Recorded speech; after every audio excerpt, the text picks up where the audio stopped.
चुनाव को अब 1 साल के लगभग दिन बचे हैं। उत्तर प्रदेश का चुनाव 1 साल के अंदर या 1 साल का आसपास समय बचा है सरकार के पास। और अब तक अभी हम लोगों ने जो बजट देखे हैं उत्तर प्रदेश सरकार के 9 बजट देख चुके हैं। आखिरी बजट आना है जो अब आ जाएगा आने वाले समय में। दिल्ली की सरकार तीसरी बार चल रही है। हाल ही में हमें और आपको देखने को मिला कि एक ऐसा कानून जीएसटी जब लागू किया गया था तो ये बात कही गई थी कि व्यापार बढ़ेगा। इस कानून के लागू होने से सरल व्यवस्था लागू होगी जिससे कि व्यापारी और कारोबारी अपना टैक्स दे पाएगा। शायद दुनिया में इकलौता जीएसटी कानून रहा होगा जिसमें इतने संशोधन हुए हैं और इतने संशोधन होने के बाद भी आज फिर सरकार को संशोधन करना पड़ा और ये स्वीकार करना पड़ा कि हमें गरीबों को राहत पहुंचाने के लिए कानून में बदलाव लाना पड़ेगा।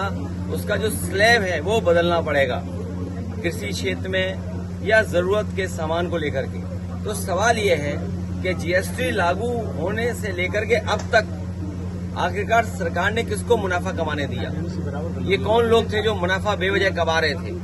और याद रखना, कानून के और स्लैब के कम हो जाने से ये जो मुनाफा कमाने की जो आदत पड़ गई है वो मुनाफा कम नहीं होगा, महंगाई कम नहीं होगी। और दूसरी तरफ जो हमारा कारोबार बंद हो रहा है, अमेरिका ने जरूर टैरिफ लगाया है, हमारे कुछ काम पर कारोबार पर टैरिफ लगा दिया, लेकिन टैरिफ से ये लग रहा है कि भारतीय जनता पार्टी के नेताओं के मुंह पर भी टैरिफ लग गया है। आप उनसे सवाल नहीं पूछ सकते टैरिफ को लेकर के। हमारे भदोही का कारपेट, मुरादाबाद का ब्रास का एक्सपोर्ट, मेरठ का, सहारनपुर का, फिरोजाबाद का, तमाम जो एक्सपोर्ट होते थे अब पाबंदी लगने के बाद उनका नुकसान होना शुरू हो गया।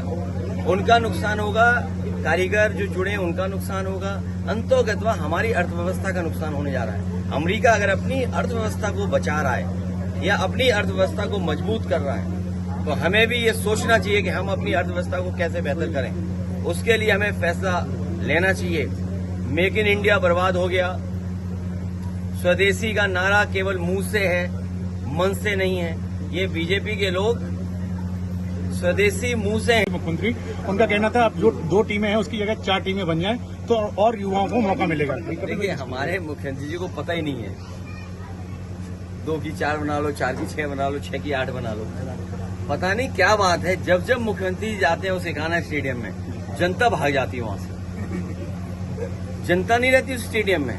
जैसे ही जनता को पता लगता है कि हमारे मुख्यमंत्री जी मैच देखने आ रहे हैं, सब जनता हट जाती है। और मैं कहूंगा आपसे, अगर स्टेडियम भरा हुआ रहा हो तो उसकी फोटो दिखाओ, और मुख्यमंत्री जाने के बाद खाली रहा हो तो उसकी फोटो दिखाओ। कम से कम आप पर मास्टर स्ट्रोक नहीं लगेगा।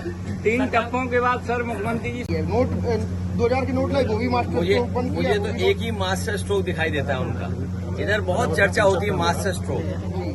केवल एक मास्टर स्ट्रोक है कि हमारी प्रेस में उन्होंने मास्टर स्ट्रोक लगा दिया। हमारे प्रेस में मास्टर स्ट्रोक लगा दिया है। तो हमें अपने छोटे पत्रकारों पर ही भरोसा ज्यादा है। बाकियों में तो मास्टर स्ट्रोक लगा हुआ है। बाकी छोटे हमारे प्रेस के साथी हमारे मास्टर स्ट्रोक को वहां तक पहुंचाएंगे। और ये कोई मास्टर स्ट्रोक नहीं है, ये केवल जनता को धोखे देने वाली बात है। ये आगरा लखनऊ एक्सप्रेस में गड्ढे हो गए हैं। ये अपने जैसा एक्सप्रेस वे बनाना चाहते, कूदते हुए जाओ। बुंदेलखंड में आप कूदते हुए जाते हैं, पूर्वांचल में कूदते हुए जाते हैं। तो ये सरकार चाहती है कि जिस तरीके से उन्होंने एक्सप्रेस बनाया था कूदते हुए जाने के लिए, वैसे ही आपका हो जाए कूदते हुए जाने के लिए। इसलिए जानबूझ करके समाजवादियों का अच्छा काम बर्बाद कर रहे हैं। आप बताओ, जीएसटी हट गई, बिजली आ गई क्या? नहीं आई सर। महंगी बिजली कम हो गई क्या? तो सोचिए आप। कल इकाना स्टेडियम आपके द्वारा बनाया, फसलों को खाद नहीं मिल रही है। डीएपी इसलिए नहीं मिल रही है कि उसमें पीडीए शब्द है। डीएपी पीडीए शब्द है और पीडीए लोग ही बड़े पैमाने पे खेती कर रहे हैं। गांव गरीब कौन है?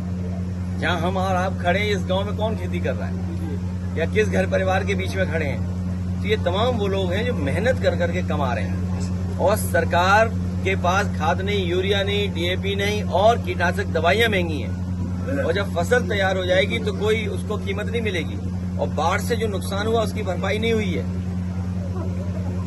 तो इस सरकार के रहते रहते किसानों की आय दोगुनी नहीं होगी, किसानों की जेब से ये सरकार पैसा निकाल लेगी। आपके द्वारा बताया ये गड्ढे तब भरे जाएंगे, विकास तब होगा जब बीजेपी जाएगी, इलाज गरीबों को तब मिलेगा जब बीजेपी जाएगी, बिजली तब मिलेगी जब बीजेपी जाएगी, नौकरी तब मिलेगी जब बीजेपी जाएगी, महंगाई कम तब होगी जब बीजेपी जाएगी। इसलिए बीजेपी हटाओ और आप लोग भी आजादी पाओ। सर आउटसोर्सिंग के बारे में क्या कहना चाहते हैं?